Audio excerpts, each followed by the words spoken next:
Hi, I'm Reva Johns, and on October 20th of 2009, my life as I knew it then changed forever when my husband Bill was diagnosed with cancer, terminal cancer, and was given 12 to 18 months to live.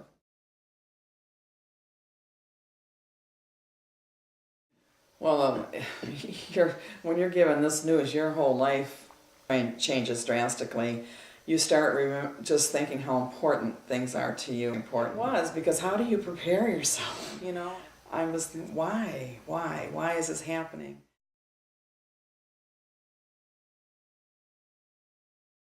The oncologist came up to me and took my hands, and she said, I'm just so sorry. And I says, well, is this changing his prognosis? I says, do we still have 6 months?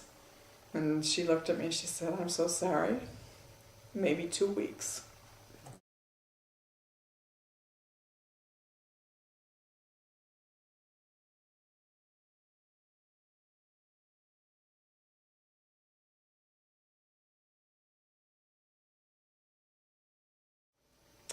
He was slipping in and out of a coma, and I remember going to his bedside and saying, Bill, I'll be okay, honey.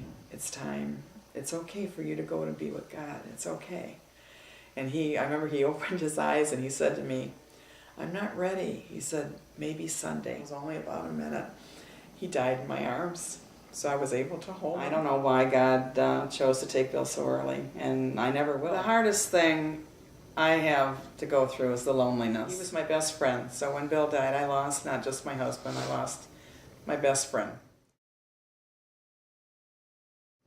You have a very big void to fill, a very empty void.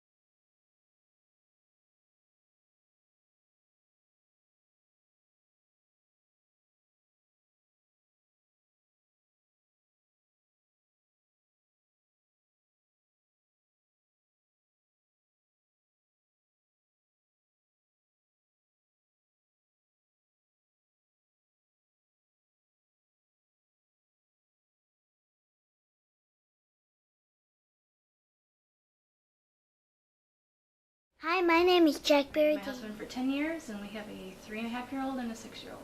And my oldest is Jack, and my youngest is Jamie. John and I thought we had everything planned. We thought we knew exactly how everything was going to go. We had it all timed out perfect. And we decided that it would be a good time to try to get pregnant. Thought we could handle it, and we had it planned. So I was 22 weeks pregnant, and it was a Monday. And not feeling right, and feeling a lot of pressure, but it was my first baby, and everybody says, oh, the baby pushes and moves, so I had no idea. It was kind of chaotic. I went to the doctor. I remember laying back on her table and just seeing my belly just contort, seeing this huge ridge that was, at that point, I think it was 100% effaced and dilated to 3. They were able to stop my labor, but they moved me in. My family basically moved me in to the hospital because they said I was going to have to live there until beginning of May. Just fear, just panic and fear, just terror. They told us that he would have an 11% chance of living.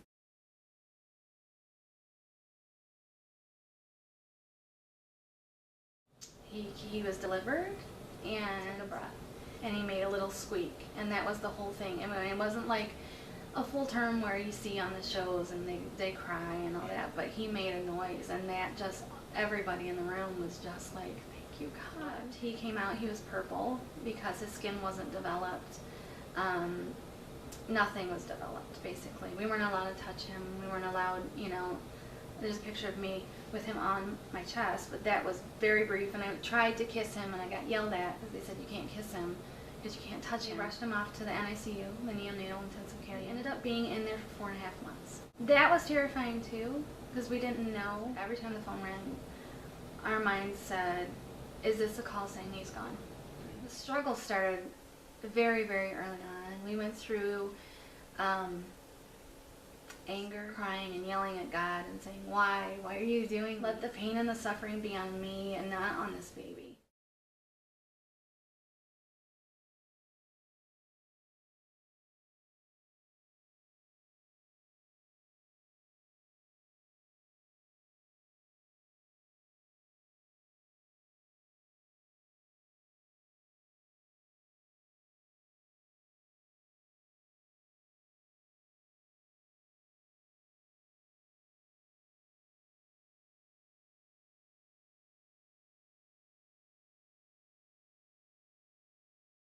I guess prior to knowing God, it was a totally different way of life for me. I mean, I did not connect, I did not have God to rely on. Involved really chasing good times and alcohol, or, you know, staying out. I did not have a moral compass. I knew I had a real problem.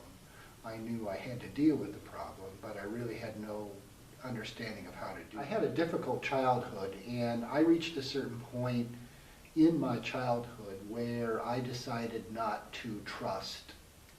My parents were divorced, and my mom, in her struggle to kind of get her feet underneath her, moved a lot. So between the ages of 8 and you know, graduating from high school, 8th grade and graduating from high school, we probably moved 6 or 7 times. And the easiest thing for me to do was to get connected with that peer group that was doing drugs and alcohol. I reached a breaking note. It was my alcohol. Literally, I was on Orchard Lake Road, and I can remember literally where I was in my car, and I just remember thinking, I cannot continue this lifestyle anymore. I mean, I remember breaking down, and I couldn't deny the fact that this was ruining my life.